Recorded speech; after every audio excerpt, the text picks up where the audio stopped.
Coaches, Rick Stewart of All Access Coaching. I'm really excited to bring you this free video, and make sure you hit the subscribe and like button down below. It gives us valuable data as far as what coaches want. And also, if I can get to 1,000 subscribers, I'll start doing weekly YouTube clinics for free. And if you hit the like and subscribe button, you'll get notified when we upload new content. We're uploading 3 or 4 videos every week. Coaches, it's really important to understand why you would incorporate screens into your offense. Well, the first thing is it's just a great way to get the ball to our athletes in space. I think that a lot of times, we worry about, okay, running between the tackles, but this is just another way to be able to get the ball outside. So as a matter of fact, the screens are so high completion percentage, and we're looking to get anywhere from 4 yards to hopefully a touchdown on them. We feel that it's just an extended handoff and I guess a variation of getting the ball out on the perimeter. The second one is we really think that because we're getting the ball out on the edge to our athletes, we're going to be able to create mismatches out on the edge. And then lastly, I really believe that it's not that defenses got worse at tackling. I think that defensive coordinators are doing a better job than ever at tackling. But let's just be honest. It's easier to make plays and squeeze and vice tackle when somebody's in a box versus when you're getting the ball out to athletes in space. It's really difficult to block in space, but at the same time, when athletes are running in space, that's probably the hardest tackle to make on defense. Screens will force the defense to run sideline to sideline.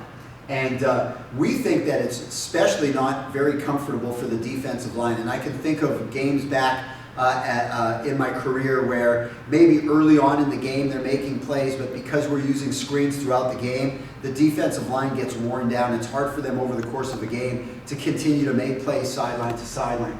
The other one is it's just a great constraint play for what we're doing in the offense. So defenses can't pin their ears back. We like to throw the ball. They can't pin their ears back and just get after the quarterback because there's going to be times where we get the ball out and we screen right in behind the defensive line and any linebackers that are coming.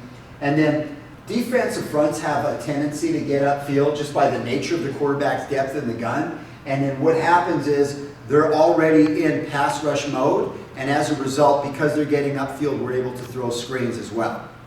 Now I want to talk to you guys about fast perimeter screens. So these are ways that we can get the ball out on the perimeter right now. We're not trying to draw the defense upfield at all, trying to sell like we're going down the field, but these are all going to be paired up with our run game. So we call these nows, quicks, and bubbles. They're screens that are going to be paired up with our run game, as I mentioned. Okay, it's going to give the quarterback a very easy way to determine the best play. So because we have it paired up with a run game, he's going to identify one defender to read. And that defender is going to tell him whether he should run the ball or he should get the ball out on the perimeter. Okay, so the quarterback, because he only has to identify one defensive player, makes his job very easy to execute the screen. The entire offensive line, tailback, and backside receiver, all they're going to do is they're going to execute the run play call. And then because it's a screen thrown behind the line of scrimmage, we never get called for linemen going downfield. So if you take a look, here's the first example here of how we would utilize the bubble screen. So here we have run game. This is the zone, inside zone. And then on the 2 receiver side, on this side, on the back side, we have the bubble screen. And we call that bingo when we pair it up with the run game. So this would be run play called, and then we just add the term bingo. Tells us we're going to run the bubble screen on the back side. 1 is going to block the most dangerous defender. 2 is going to execute using his skate technique. He's going to execute a flat bubble screen. And the quarterback, here's the guy that he's going to identify. If he's squeezing the box, we're getting the ball out. If he's walked out, we're going to execute the run play. And then on the back side, because they're not involved in the play, they're just executing their cutoff blocks like they would in the run game. It'll be easier for me to now show you now and quick on the whiteboard. Here's an example of we're going to execute our now screen. So now tells us we want to throw to the most outside receiver. Anytime we throw to the outside receiver, we call it a now. If it's to the middle receiver, we call it a quick. And if it's to the most inside receiver, we're going to execute the bubble screen, which we tag as bingo. So we just add that tag to our run game. In the run game here, we're going to execute our inside zone or our zone read. And then we are going to identify, because we've outnumbered them on the perimeter, we're going to throw the now. So number 2 is going to be responsible for the force player. Number 3 is going to come off to the corner. Number 1 is just going to go one step forward and back. And then if we get the ball out, the quarterback's going to get the ball out as the running back clears him. And then we go one-on-one with the strong safety. On the backside, we're just going to cut off pursuit unless the quarterback gives him some sort of quick game concept. Coaches will always ask us, why do you need 3 perimeter screens? Why do you need to tag it now, quick, and bingo, 1, 2, and 3? Well, we want to have the ability to get the ball to any one of those receivers depending on how the defense is playing us. So here's an example of a 2 safety look. We've got 5 in the box, but we've got a linebacker on the backside squeezing. And then on the play side, if you take a look at the 3 receivers, we outnumber the under coverage. So what we want to do is we want to get the ball to our middle receiver. The first receiver, or most outside receiver, he's going to be responsible for blocking the corner. And the inside receiver is going to be responsible for blocking the outside linebacker. This middle receiver now goes front and back. And then remember, the linemen are going to execute the run play called. So in this case, I'm going to give you an example of zone lock. Running back's going to execute his run. On the backside, we're responsible for cutting off pursuit anyways. And then when the quarterback sees that we outnumber them on the perimeter, we're just going to get the ball out to a playmaker in space, and then he's going to go one-on-one with the safety.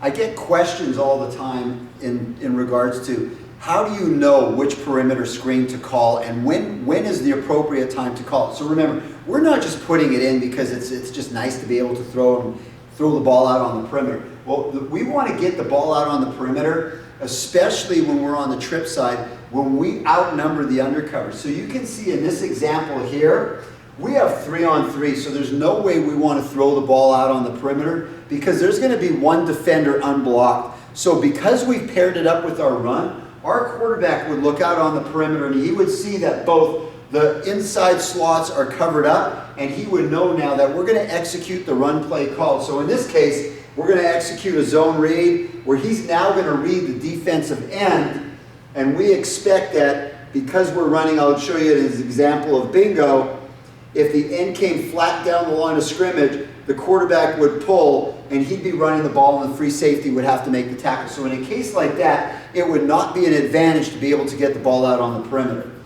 When we have only one defender on the perimeter assigned to those 2 slot receivers, now it would be an advantage to get the ball out to one of those 3 playmakers on the perimeter. So depending on how the corner and the outside backer or the nickel are configured, is going to determine whether we're getting the ball out to number 1, which we call now, number 2, which we call quick, or number 3, which is the bubble or bingo. Anytime that we have a corner that's playing up tight, we know that it's probably not going to happen in terms of throwing the now screen. So if we take a look inside, knowing that this corner is playing up tight, we're going to see how this linebacker is leveraged.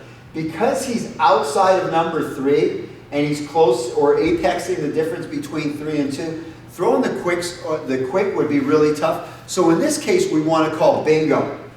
So 1 would block the corner and work him out.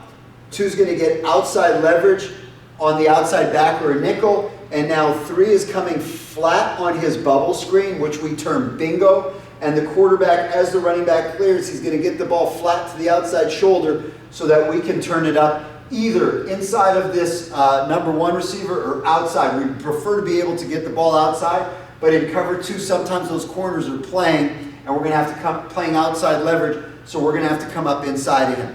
Now, in the case of this backer or nickel playing on top of number 3, we can get the ball out to number 2 on the quick, and number 3 can release and cut off the outside linebacker's path so that we can get the ball to this number 2 playmaker. Now, anytime we have a soft corner and one outside linebacker on the 2 receiver side, we want to call the now screen. So if we get a soft corner, we know we can play pitch and catch with that receiver. We're going to be able to block the outside linebacker with number 2 and then bring number 3 underneath and have him kick out the corner. Sometimes if that linebacker is playing a little further inside, we could use number 3 and he could reach to the outside shoulder of that outside linebacker or nickel, and then we can use number 2 to kick out. So we've worked on rules with those players and how they could communicate who's responsible for who, so whether they want to man it up and have the middle slot take the corner and number 3 block the outside linebacker, or if they want to cross it and have him be responsible for force man and number 3 come off his hip and block the corner. Now let's go to the game film and take a look. Coaches, here's an example of us running the perimeter screen to the 3 receiver side.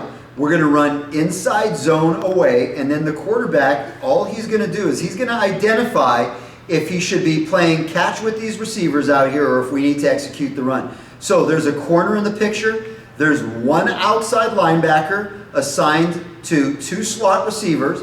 The next backer's in the box playing run first. So we've got a numerical advantage on the outside.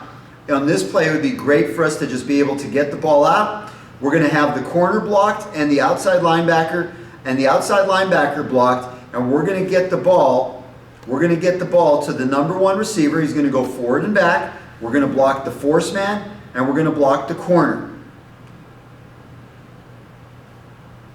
You can see the quarterback takes a look out on the perimeter. He sees that we have a numerical advantage. We get the ball out. Receivers do a great job of stalking in space, and we get a big first down. So let's take a look at it again. You'll notice for the offensive line, all they have to understand is they've been communicated to execute inside zone. The running back's going to run his landmark, and then the 3 receivers, they don't have to worry about what the run play's called. We've tagged them on the now screen. So now tells us we're getting the ball to number 1. You'll see number 2 does, because he gets the communication, he's going to block the force man. Number 3 is going to block, come off his hip, and he's going to work to the corner. And then number 1 is going to go forward and back, and then he's going one-on-one with the player that's unblocked.